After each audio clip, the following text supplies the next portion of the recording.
Now I'll run through a quick agenda for today. We'll be starting off with an introduction, assessing the situation, identifying and analyzing major issues, concluding and advising, a brief implementation, and finally, a conclusion.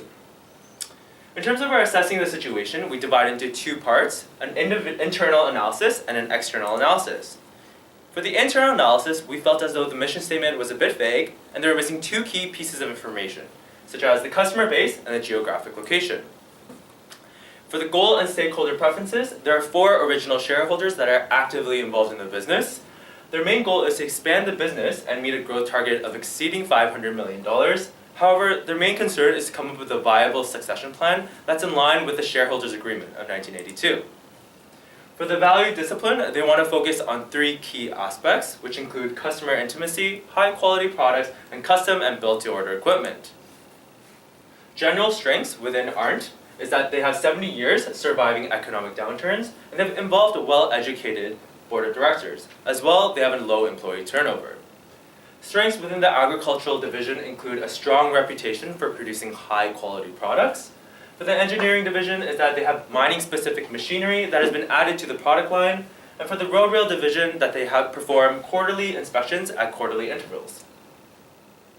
General weaknesses is that all 3 divisions are operating below capacity, and as well, distribution relies heavily on rail and ocean transport, as well the IT systems within the business is not fully integrated. Weaknesses within the agricultural division include increased costs, which has forced the AP division to outsource externally. For the engineering division is that there's increased complaints regarding the equipment, and the road rail division is that sales have been limited to North America and Europe. Now moving on to the external analysis, for the industrial sector, it's very capital intensive. For the agricultural sector, there's a rising global food crop prices. For the engineering sector, customer preferences are for custom-built products, and for the railway division is that they're highly export-oriented. General opportunities for ARNT Industries is that there's an increased opportunity in South America with lower labor costs, as well as an improving economy leading to increased capital investments.